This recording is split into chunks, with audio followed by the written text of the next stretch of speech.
Miss Amber Stevens of the North Country PTAC. Welcome, Amber.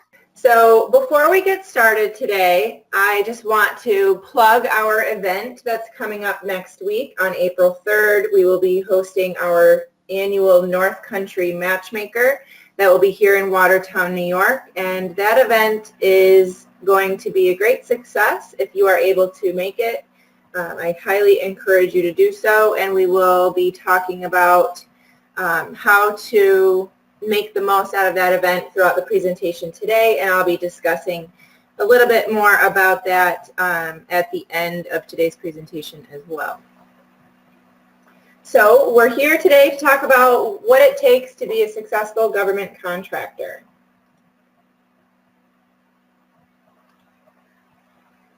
First, I want to explain a little bit about the PTAC program for those of you that are on the call who may not already know.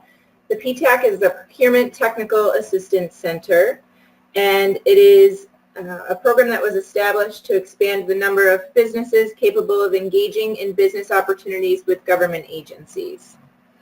So the program was authorized by Congress in 1985 to do so, and it is administered by the Department of Defense through the Defense Logistics Agency of Small Business Programs, and is in cooperation with states, local governments, and nonprofit organizations. So under the program, PTACs help businesses engage, pursue, and perform on business opportunities with federal agencies, state and local governments, as well as government prime contractors. Most of the assistance that we provide is free. We also provide a number of local workshops, networking events, and training sessions to further help businesses learn while making direct connections with representatives of government agencies and prime contractors. And a few examples of the PTAC services that we offer to businesses include assistance with registration and vendor portals, such as the System for Awards Management, or SAM.gov, identification of contract opportunities, understanding the requirements, preparing and submitting bids and proposals, as well as free ongoing one-on-one counseling to help guide businesses along the way. So PTACs have a local presence in all 50 states, Washington, D.C., Puerto Rico, and Guam, and North Country PTAC is one of 7 PTACs in New York State. The best way to find and connect with your PTAC in your area is by visiting the Association of Procurement Technical Assistance Centers website, and that is at abtac-us.org. You can click on the map on that page or use the drop-down tool located just to the left in the upper hand corner of that homepage. This is just a map of the PTACs in New York State to give you an idea of what our territories look like.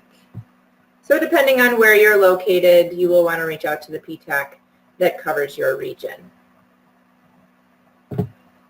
I'd like to thank you all for being here again today. We are going to talk about a few different things in a certain order. So today's overview is going to look like this. We're going to do a quick review of the basic requirements of government contracting and subcontracting. We're going to talk about preparing for a government matchmaker, and then we'll wrap up with a Q&A.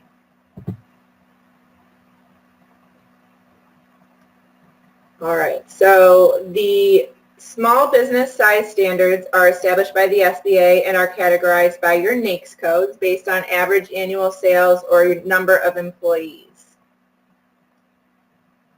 The size standard is the largest size a firm can be based on a 3-year average revenue and still qualify as a small business to bid on federal government programs. So the Small Business Administration uses the NAICS codes, pronounced, so it's North American Industry Classification System, pronounced NAICS, to determine the size standard. All federal solicitations are issued with a NAICS code to classify the type of work required within the solicitation. The NAICS code is comprised of a sector, subsector, title, the size standard in millions of dollars, and in number of employees. So for example, Sector 54 is professional, scientific, and technical services with a subsector, 541, with the same name, which includes 48 different NAICS, along with the size standards for each. So we actually have, a slide moving forward that will touch on NAICS codes a little bit more and provide you with a resource to tap into if you are interested in finding additional NAICS codes that apply to your business. So why small business? On the federal side of things, it is the policy of the government to provide maximum practical opportunities in its acquisitions to small businesses, veteran-owned small businesses, service-disabled-owned, hub-zone, small disadvantaged business, and woman-owned small business concerns. So such concerns must also have the maximum practicable opportunity to participate as subcontractors. Contracts under $250,000 are set aside for small business. So they can also be set aside for specific classifications. Each government contracting agency has a goal of 23% for small businesses, and that is set aside and established by the Small Business Administration. FAR 19.201 is the clause that you can reference in regard to the requirements and the goals set for doing small business with small businesses. So typically the standards are 500 employees or less for manufacturing industry, 6 million in revenue for services. But those can certainly vary, but those are the typical standards for what a small business will look like.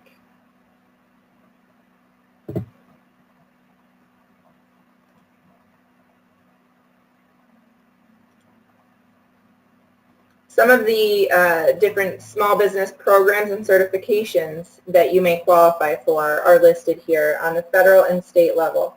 So you've got woman-owned small business on the federal side. That could entail economically disadvantaged woman-owned, depending on the certain criteria that you meet. There's the service-disabled veteran-owned small business program through the federal side, which would be a self-certification through your SAM profile. There's also an additional program through the Department of Veterans Affairs. So you'll want to look into that if you meet that criteria. There's the Hub Zone program and also the 8A program. On the New York State side, there's the Minority-Owned Business Enterprise, Women-Owned Business Enterprise. That program is lumped together and commonly referred to as the MWBE program. And then New York State has, over the past few years, established an SDVOSB program for the service-disabled veteran-owned businesses, and the goals for that program are at 6% currently. All of these programs require 51% ownership and control, and they provide value, opportunity, and additional validity to your business.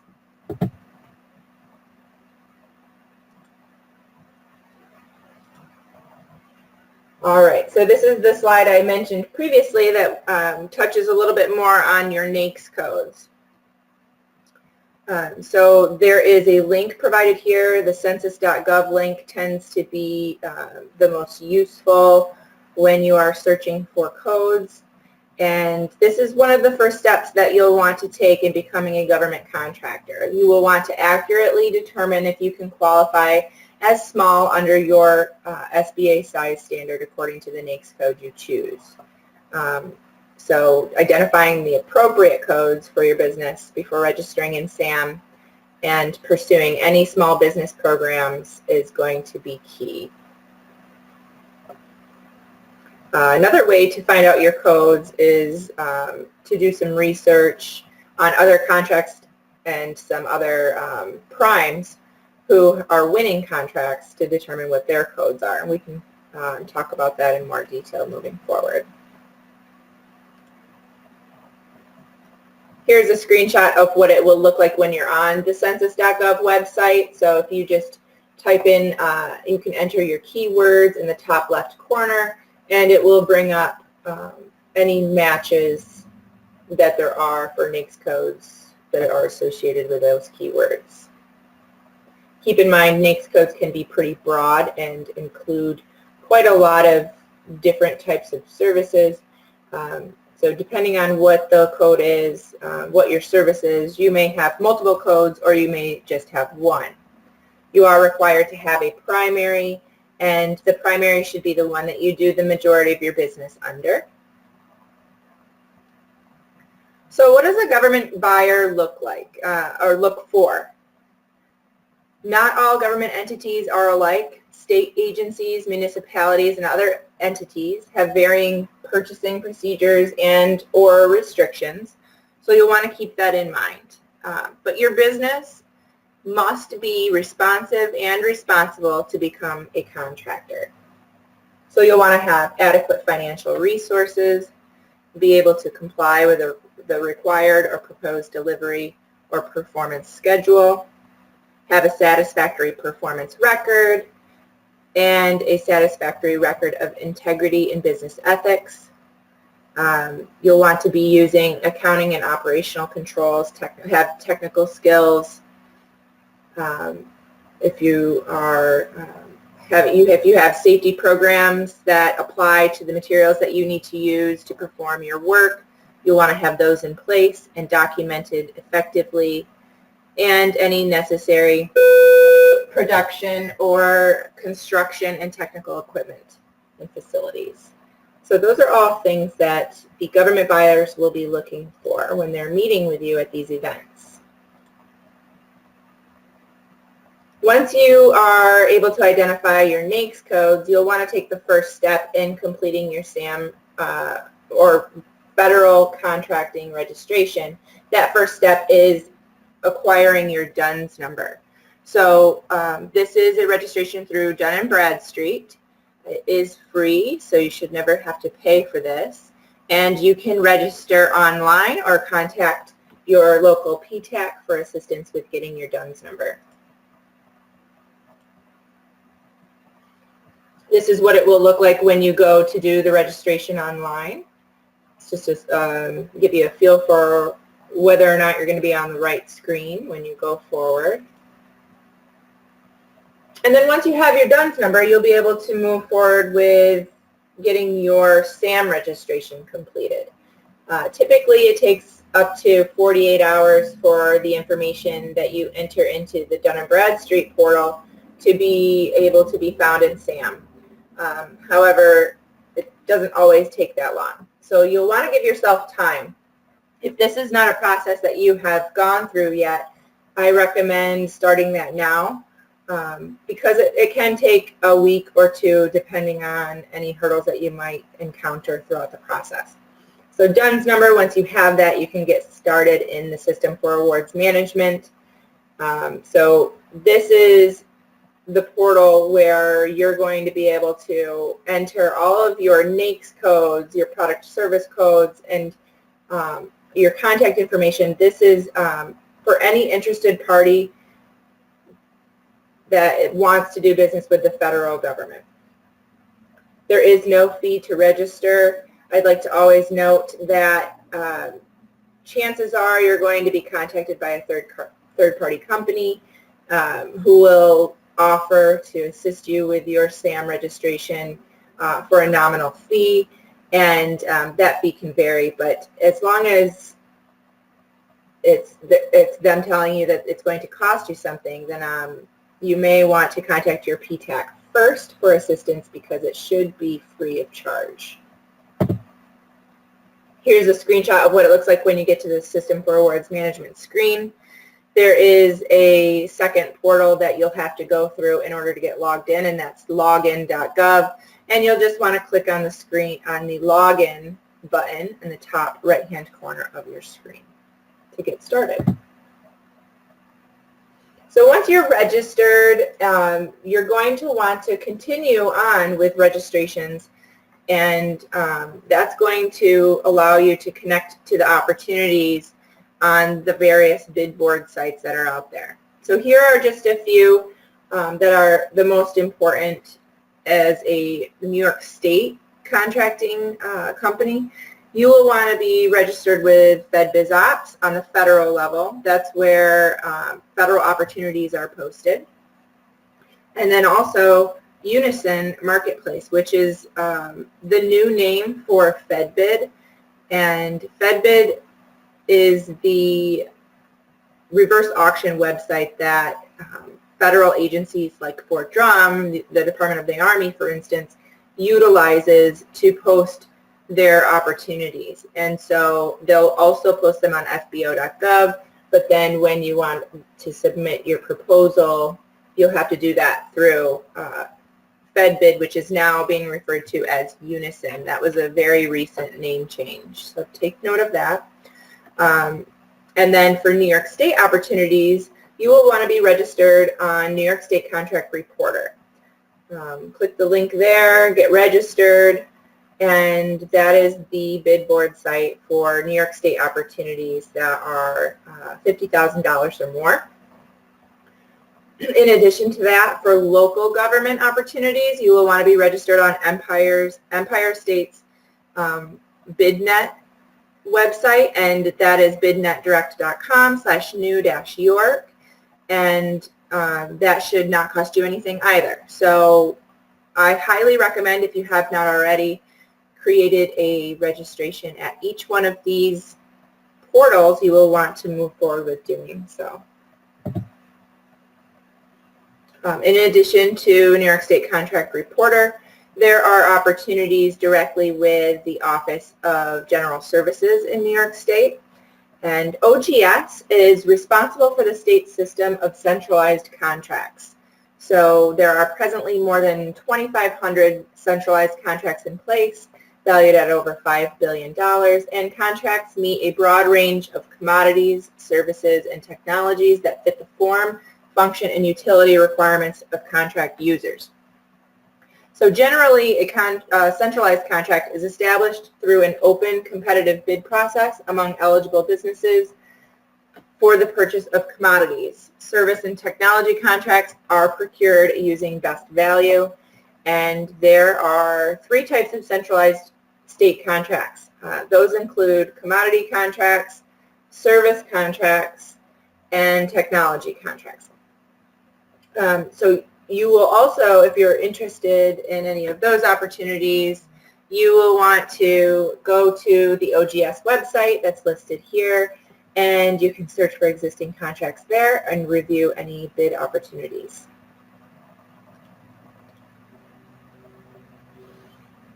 So what kinds of purchasing methods are there? On the federal level, there are different contract types, the most common being fixed price, which is sealed bidding and or negotiated. There's cost reimbursement, which are the negotiated contracts only. And then you have small business contracting. So a small business contracting plan is always required from large businesses when work is performed in the U.S. Contracts or modifications for $1.5 million for construction, or $700,000, they're always required to come up with a subcontracting plan. And those plans must be approved prior to award, and the small business goals are designated and reviewed by the small business liaison officer for the agency that you're working with. So something to keep in mind if you're just starting out, that's an opportunity for you. Another opportunity is with the micro purchase threshold, and that has been raised to $10,000. So in 2018, the NDAA was signed by Donald Trump, President Donald Trump, on December 12th, and that increased the standard micro purchase threshold that's applicable to civilian agencies from $3,000 to $10,000, and the simplified acquisition threshold from $150,000 to $250,000 for all entities except states. So that is a really great entry point for you as a small business. Now that they have increased that to $10,000, that gives those agencies and those procurement professionals with government purchase cards, the opportunity of just buying direct from your business using their purchase card. All right, so now that we've covered all of that, we are ready to move into talking about matchmakers. So a matchmaker event provides government agencies, prime contractors, and small businesses with a venue to meet, learn, and forge relationships to provide products and services in support of government needs. I always like to refer to these events as speed dating for government contracting. So it's essentially like you would imagine with that term.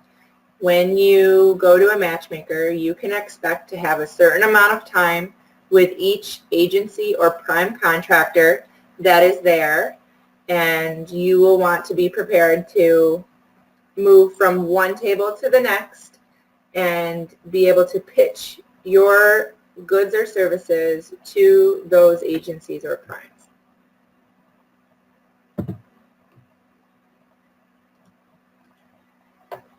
All right, so now that you are familiar with what a matchmaker is, I'd like to give you a feel for who you should be meeting with once you're there. You'll want to ask yourself, who should I be meeting with? What agencies have a current need for your services? Are there agencies attending that event that you feel could benefit from what you sell? Would you be able to solve any problems for them? There's also going to be prime contractors there. You'll want to know, could the prime contractor fold your services into a larger contract? Is there opportunity for you in that regard? Are there going to be any previous customers there? You'll want to make a point to meet with those. And any other small businesses. You really want to take advantage of these kinds of events because networking actually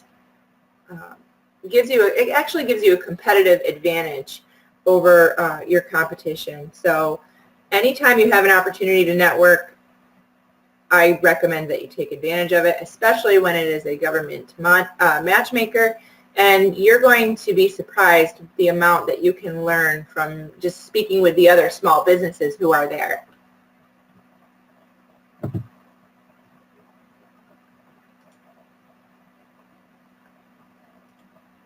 All right, so the initial steps that I recommend you take when preparing to attend a matchmaker are going to be review the matchmaker website for attending primes and agencies. You'll want to know who's going to be there. Oftentimes these events, you know, the list can start small, and then as the event grows closer, that list will grow much larger. And so you'll want to keep an eye on that website because oftentimes primes and agencies are very busy and they don't always commit right away. So you will find that there will be more primes and agencies there than you anticipate if you log in to take a look at that website, you know, with much time prior to the event. So definitely take a look at that the week coming up, and that list will be more complete. You'll want to make a point to visit each of the agency and prime contractors' websites. So whoever it is that's going to be there, you'll want to go to their website and take a look at what it is that they do, what it is that they are looking for. Do they have a section on their website that talks about subcontractors? Do they have a section talking about how to do business with them? That's where you're going to want to focus your efforts. If they have a vendor portal, you'll want to go through the process of completing those forms, at least get it started, so that when the time comes for you to meet face-to-face with them, you can feel more prepared and be able to share with those folks that you have done your homework and you are ready to begin doing business with that agency or prime. Next, you'll want to check your business development pipeline. So when developing a pipeline, you're going to want to make sure that you know who, when, and how the government buys your product or service. There are a variety of ways to do this. And if you have questions on that, reach out to your PTAC. We will help you with that. Developing a pipeline will give you these insights and allow you to create a business and sales strategy. So any previous and forecasted spend data is available at no charge and is a great way to narrow your pipeline and your focus.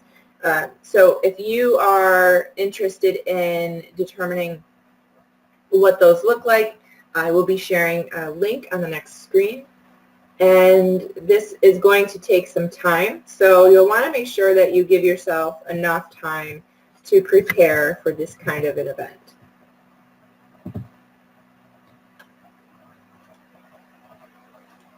All right, so here are some links that will help you when developing a pipeline. So what is my NAICS code? That's going to take you to the census.gov portal that we touched on earlier.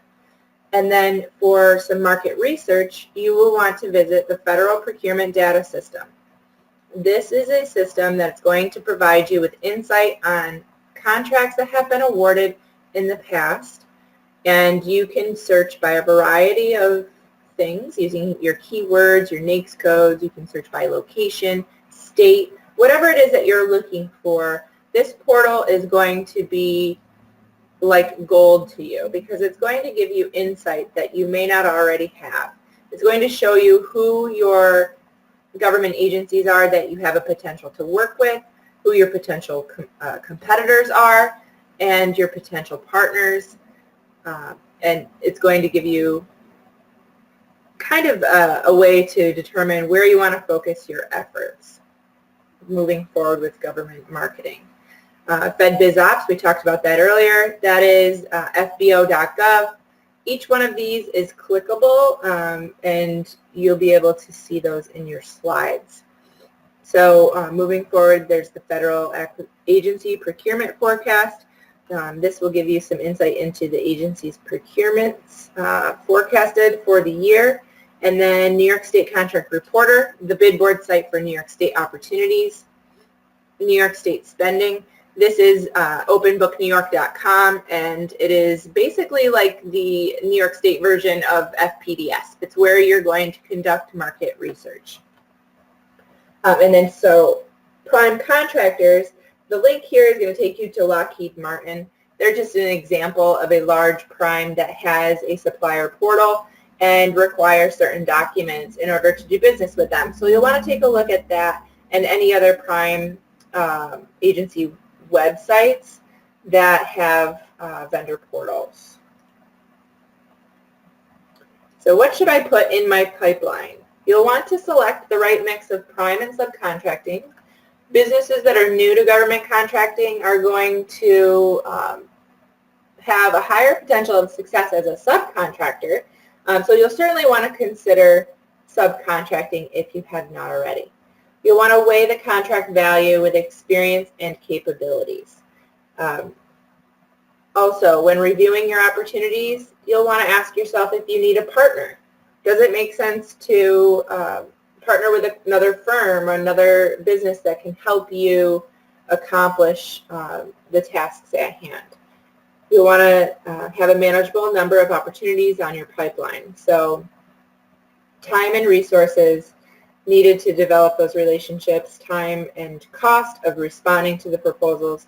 And then you'll also want to track your leads and opportunities. I recommend using Excel or a customer CRM system so you can keep track of the different opportunities that you are able to develop.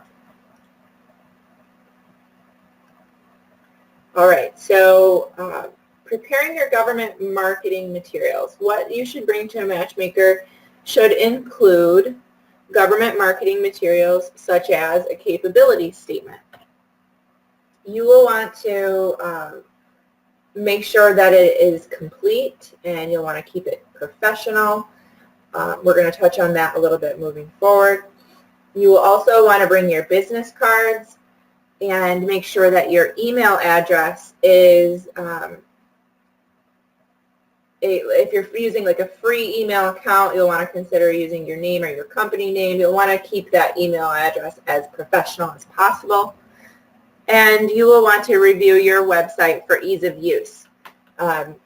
So if you are a firm that's just starting out in government contracting and you do have a website, but since government contracting is new to you, you may not have anything pertaining to that on your website. If you're able to make changes easily, you may want to consider just adding some information, steal it from your capability statement if needed, and put that on your website so that when in follow-up from your meetings, if those government agencies and prime contractors go to check your website out, they'll see that you are that you have a government contracting focus. One thing to note is that you'll want to avoid bringing any kinds of like handout CDs or catalogs. I know there's a lot of marketing material that many of you may have, and you'll just want to bring all of it and share it all with the person that you're meeting with. So try to avoid doing that, because typically when you're meeting with someone in that capacity, they're not going to be interested in lugging around all of that extra material. And chances are that they may lose it, or it may just get left behind, because a lot of these folks are coming from out of town, they're having to travel, and so they're probably not going to be overly excited about bringing a lot of paperwork back with them. So the best to do is just bring your capability statement, your business cards, and make sure that both of those have all of the pertinent information needed. So a little bit more about capability statements. A capability statement is what the government refers to this document. It's essentially like a resume for your business, but we always like to say, call it what your marketing target calls it, and that is what the government calls it. They're looking for capability statements. If they don't see one, then that sends a signal to them that you may not be ready to do business with the government. Your branding is going to be critical. So your logo, your colors, your style, you'll want to make sure that that's all on point when you are creating your capability statement. You'll want to provide a complete list of contact information. You'll want to make sure that it matches what's on your business card, and make sure that it is visible. You'll want to put it at the top of your document. So in addition to those things, you're going to want to include your DUNS number, your cage code, your socioeconomic status, or any certifications that you hold, such as small business, woman-owned small business, 8A, hub zone, service disabled, veteran-owned. You're going to want to list all of your NAICS codes, your product service codes, or federal supply codes, and then any state or federal pre-approved vendor contracts. Your capability statement is very important. When you are getting ready to attend a Matchmaker, you'll want to spend some effort tweaking that and making it the best possible tool to use at the event. So here's just a quick example of what one may look like. And so in addition to everything we listed before, your contact information and your codes, you're going to want to really put some thought into what your core competencies are,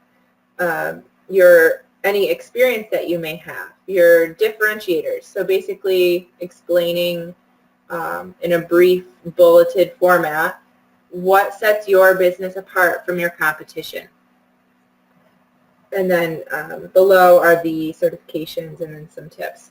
So I mentioned bulleted format. You don't want to get too lengthy with providing a bunch of paragraphs or anything like that. So you'll want to keep anything that you put on your statement short and sweet, concise. So for anyone who's interested in that, doing a little bit more work on their capability statement, your PTAC is a great resource for that. So don't hesitate to reach out to them. They typically have templates. I know we do. Anyone who needs assistance with their capability statement, we provide a template to, and are happy to look that over for you and provide feedback once you've had it done. So one way to score your capability statement to see how well you've done is on a 100-point scale. Each section is worth 20 points. So the capability statement, just having one, is 20 points. And then you'll want to make sure your core competencies are tailored to the targeted agency.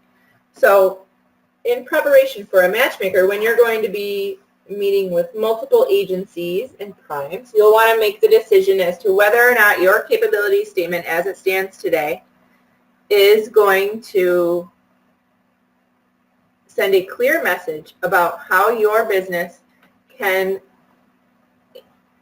solve problems for the agency or prime you're going to be meeting with. If there are numerous agencies or primes, then it may make sense for you to have more than one capability statement tailored to different types of aspects of your business. So if you offer a variety of services, then you may want to consider having more than one capability statement. Your core competencies definitely will want to be tailored to those agencies. Your past performance, any comparable experience, you'll want to have that tailored to the targeted agency or the requirements. Your differentiators can also be tailored, and your company data. So keep in mind that this should be a document that you could have multiple versions of, or you could just have one general capability statement starting out. I'm definitely not trying to overwhelm you here, but I want you to be prepared for the meetings that you will be having.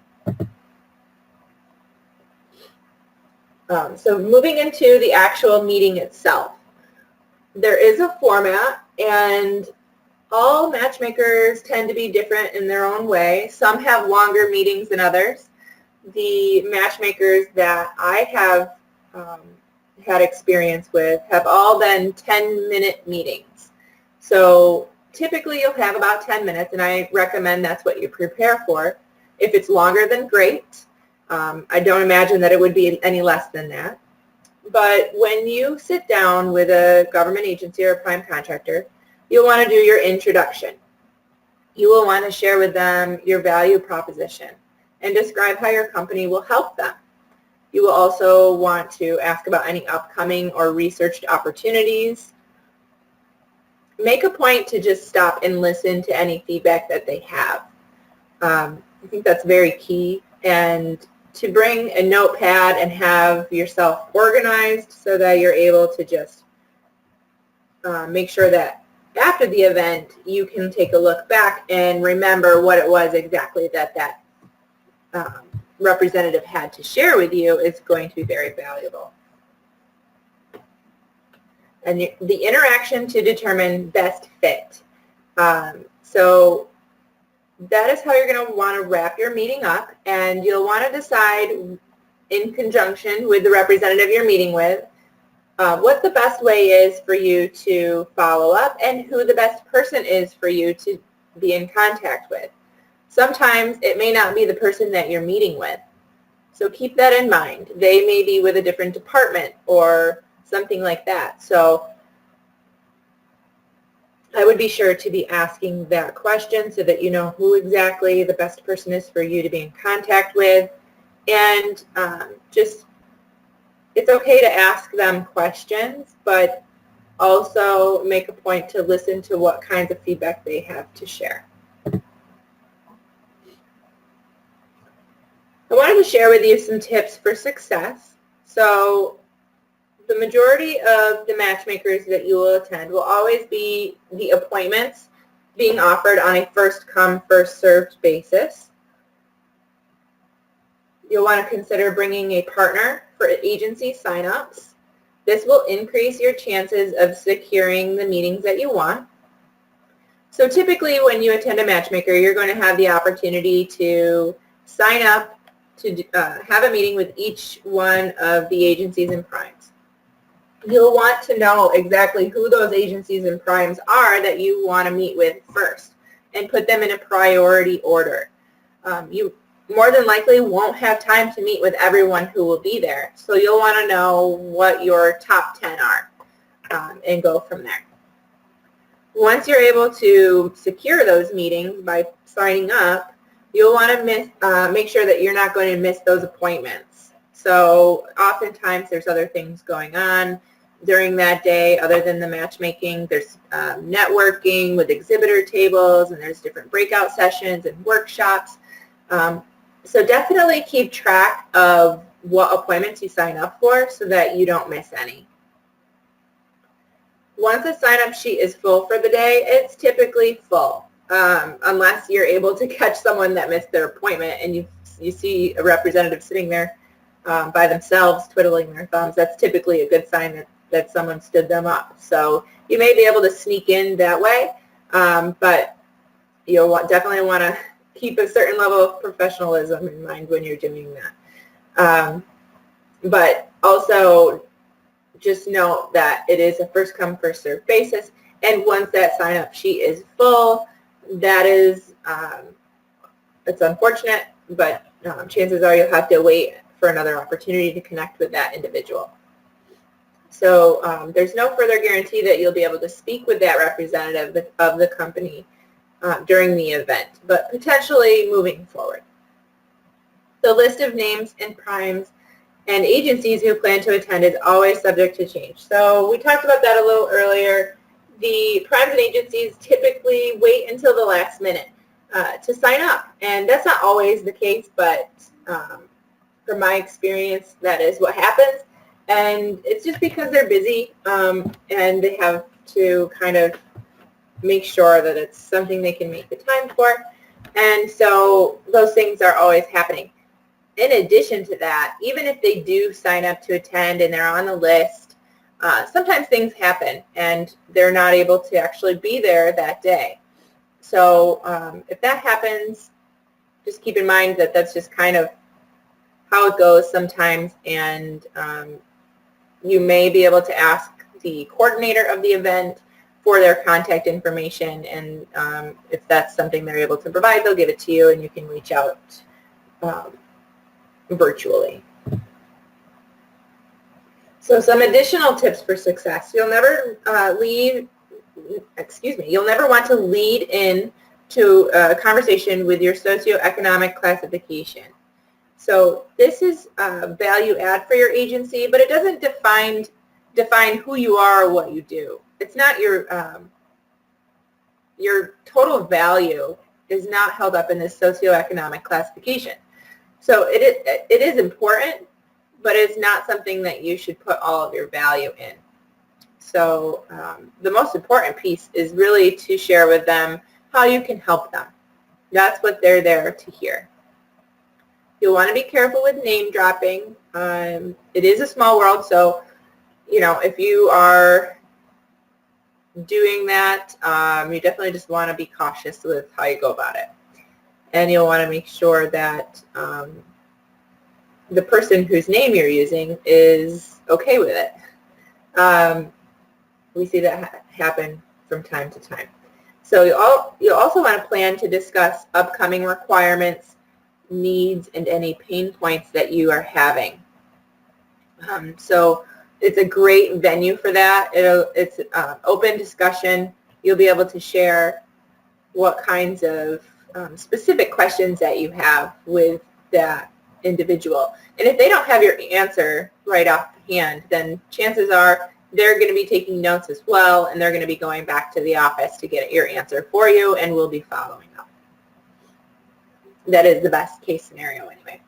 So any misplaced frustration. If you're feeling frustrated, reach out to your PTAC for help. That's what we're here for, so don't hesitate.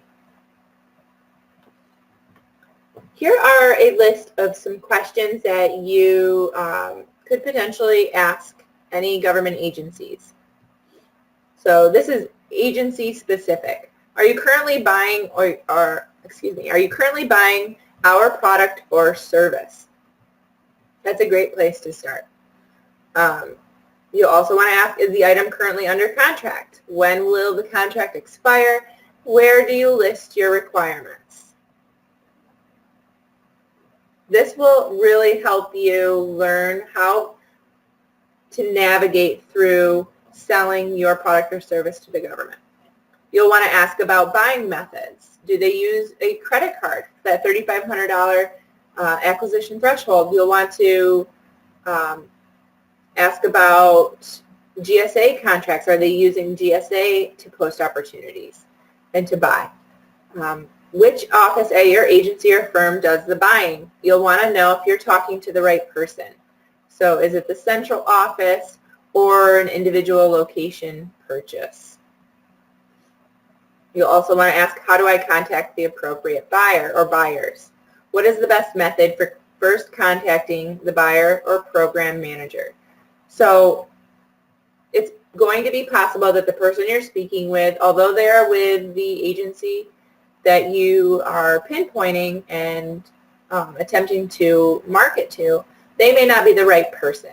So they could be a representative who was sent to attend this matchmaker, but they're not necessarily the one that's going to be buying your goods or services.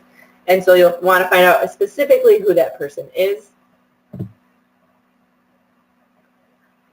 You can also ask, how can I arrange for an appointment to demonstrate our product? Doing product demos is a very powerful thing. If there's an opportunity to do that, you will want to take advantage of that. And then, does your agency have any initiatives or projects with special needs, possible needs for my firm? How will my firm's information be processed, circulated within your agency? That's a good question to ask because you'll want to know what their policies are, the procedures that they use when returning back to the office from these kinds of events. What do they do with the information you're providing them with, like your capability statement? How should I keep your agency up to date on my firm's new products and services? And how can I keep up to date on your agency's forecasted procurements? Typically, an agency will have those posted on their website, but there may be another area and they will let you know that. So something to note, government buyers are risk and change averse. So the story has to be about how they don't have to take any risks or how they face more risks by continuing with the status quo. This is a very important thing to remember when you're working in government contracting. Government agencies are always looking to minimize the amount of risk that there is with doing business with small businesses. So if you are able to articulate how you can minimize that risk for them, that's going to be very powerful for you. So when you're talking to prime contractors, on the other hand, these are some questions that you can ask them. You'll want to ask, what are the most important requirements to be a small business or supplier with your firm? What is your preferred method to communicate following this meeting? They're going to be very similar questions as the ones that you're asking your government agencies. What are your current or future projects with possible needs? How will my firm's information be processed? So it's pretty much the same sort of thing, but you'll want to be sure that you tailor the information that you're sharing and the communication process to the specific firm or agency. So now that you've attended the Matchmaker, you come home with all of this, a notebook full of notes and business cards, and you'll want to make a point to follow up after the Matchmaker. So you have the opportunity to have those one-on-one meetings. If they go well, which they typically do, then you'll want to make sure that you create a database or spreadsheet with your new contacts. The best way, advised to follow up and do it. So in your notebook, in these meetings, you're going to make note of the answer to the question that you asked, the best way to follow up.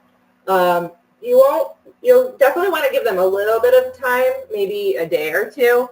It's really not a big deal to wait even just a few days, but you'll definitely want to follow up pretty quickly, at least within the next week, because people get busy and they forget what kinds of things go on and the conversations that they have. So you will want to stay on those people's radar.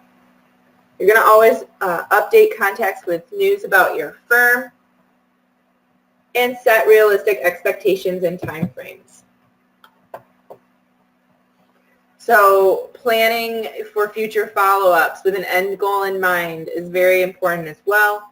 Any project manager meetings that are available, any RFPs or RFQs that are coming out that is mentioned during your meetings, you'll want to make a response to if it's a good fit for you. And then you'll also want to realize that there are maybe multiple follow-up actions required before you reach your end goal. Sometimes it takes years before an opportunity comes to fruition with a certain agency or prime. But a lot of times this attendance at a matchmaker is like the first of many steps. You'll want to work on your plan with the ODSDBU or the SBLO, and they're going to be a really great resource for you. So it's the small business liaison for each government agency or prime. Those people are in the role that they're in with a focus on doing business with small business. So you'll want to make a point to tap into them as a resource. Once you have your plan set, you'll want to follow it. All right. So that concludes the session today. I'd like to thank you all for attending. My contact information is provided here. I encourage you to visit us on Facebook and on LinkedIn. We are always posting our events and different kinds of tips and tricks on social media, so please do check us out there. I just wanted to provide everyone with a list of the upcoming matchmakers this year in this specific northeastern New York State area. And these are the ones that are on my radar right now. We have our matchmaker coming up on April 3rd. That's next Wednesday. So for those of you that are on the call that are able to attend that, I highly encourage it. I would love to see you there. We have some great primes and agencies signed up to attend, including Northrop Grumman, Lockheed Martin, a lot of the large primes that are doing work on Fort Drum. We'll have representatives from Fort Drum's contracting office there. It's going to be a really great event. So please do mark that on your calendar and come and see us. And then later this month in Maine, there's going to be the New England Region Matchmaker. That's an annual event as well. That is going to be another really great event. So if you're interested in going larger scale and seeing what kinds of opportunities are there at that event, I encourage you to go there. And then May 8th is the Buffalo Matchmaker. That's always put on by the Small Business Administration. There's going to be another Small Business Administration Matchmaker in Albany this summer. The date has not been set yet, so stay tuned for that information. That's going to probably either be in June or July. And then on October 30th, the Monroe County Finger Lakes PTAC in Rochester is going to be holding their annual Business Expo and Matchmaker. So this webinar was designed to prepare each of you to attend any one of these events, and then any of the others around the country, of course. But I just wanted to put these on your radar. So if you're able to attend, I highly encourage it.